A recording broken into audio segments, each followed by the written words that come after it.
Discover, Medinat Habu and Funerary Temple built by Ramses III.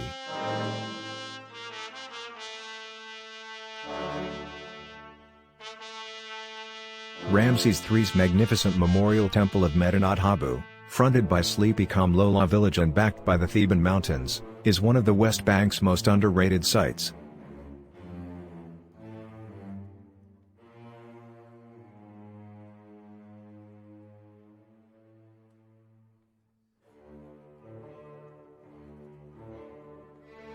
This was one of the first places in Thebes closely associated with the local god Amun.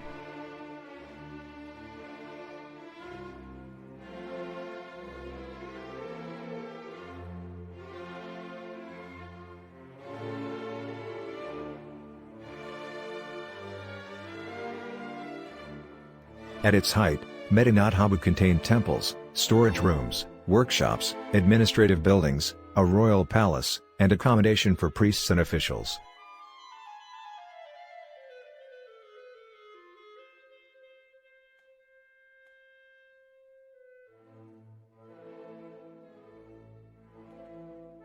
It was the center of the economic life of Thebes for centuries.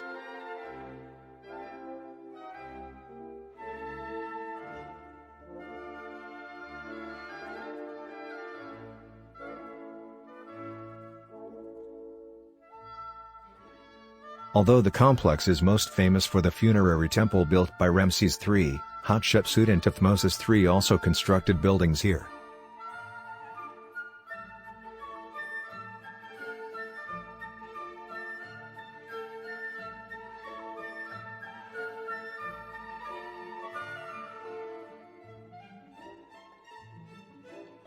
They were later added to and altered by a succession of rulers through to the Ptolemies.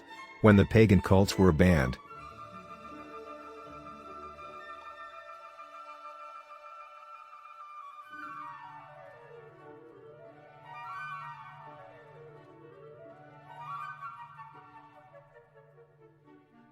it became an important Christian center and was still inhabited as late as the 9th century AD, when a plague was thought to have decimated the town.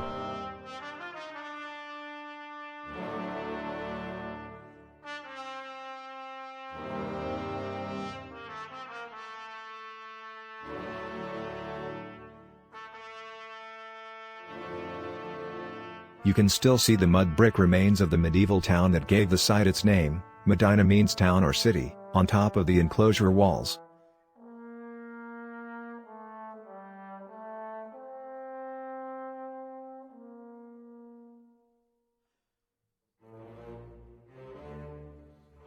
The original temple of Amun, built by Hatshepsut and Thutmose III,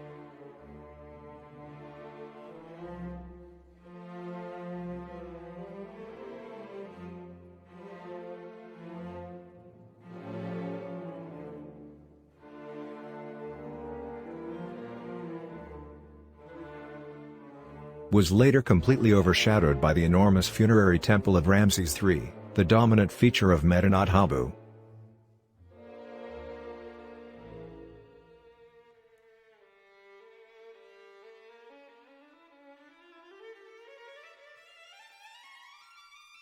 But a chapel from the Hatshepsut period still stands on the right after you have passed the outer gates.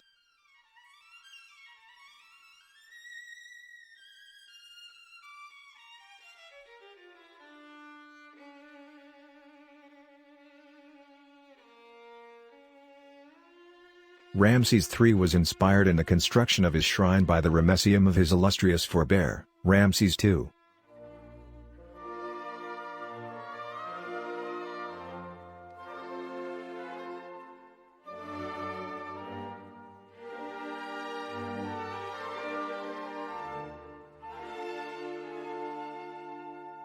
His own temple and the smaller one dedicated to Amun are both enclosed within the massive outer walls of the complex.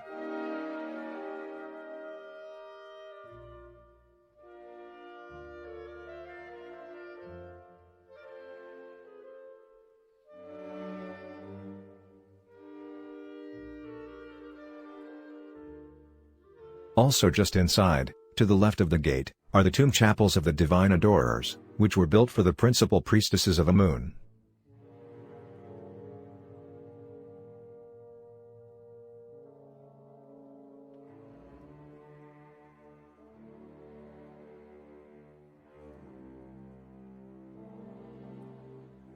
Outside the eastern gate, one of only two entrances was a landing key for a canal that once connected Medinat Habu with the Nile.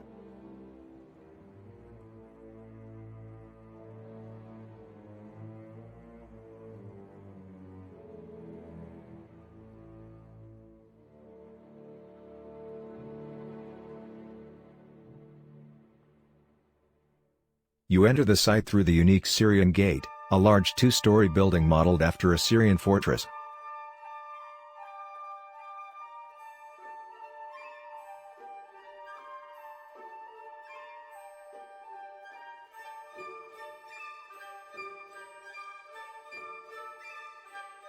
As with the images of the pharaoh smiting his enemies, this harks back to the famous battles between Egyptians and Hittites, particularly at the time of Ramses II.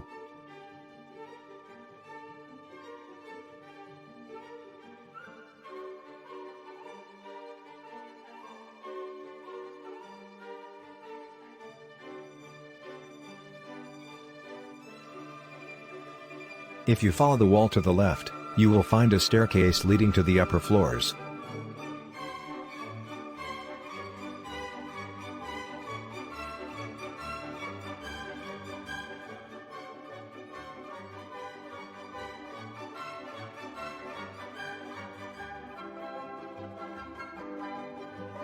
There is not much to see in the rooms, but you'll get some great views out across the village in front of the temple and over the fields to the south.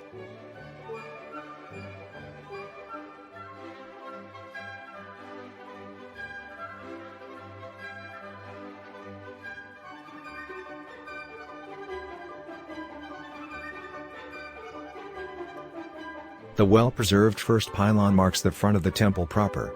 Ramses III is portrayed in its reliefs as the victor in several wars.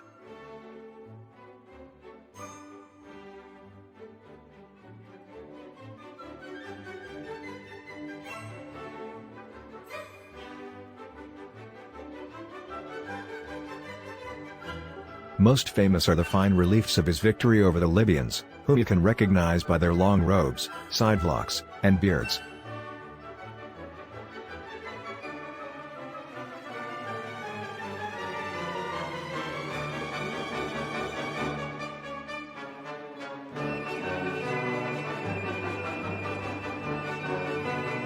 There is also a gruesome scene of scribes tallying the number of enemies killed by counting severed hands and genitals.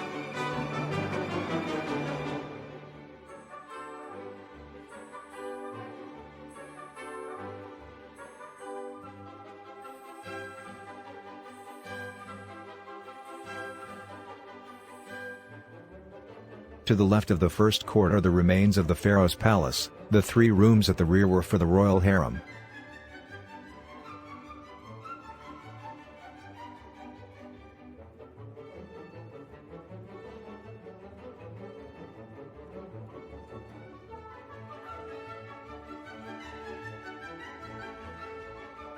There is a window between the first court and the pharaoh's palace known as the Window of Appearances, which allowed the pharaoh to show himself to his subjects.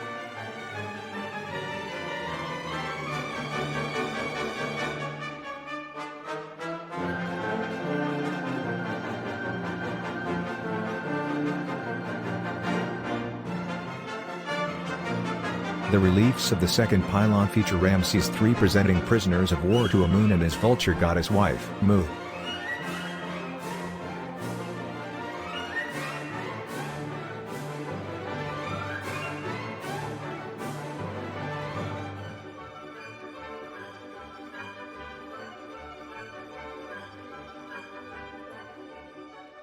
Colonnades and reliefs surround the second court, depicting various religious ceremonies.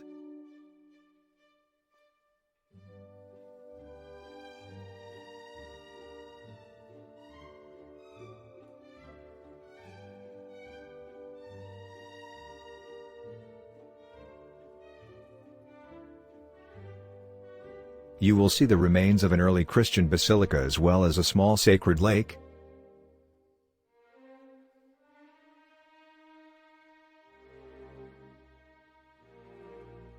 And, on the south side of the temple, the outline of the palace and the window, looking into the temple courtyard, where Ramses would appear.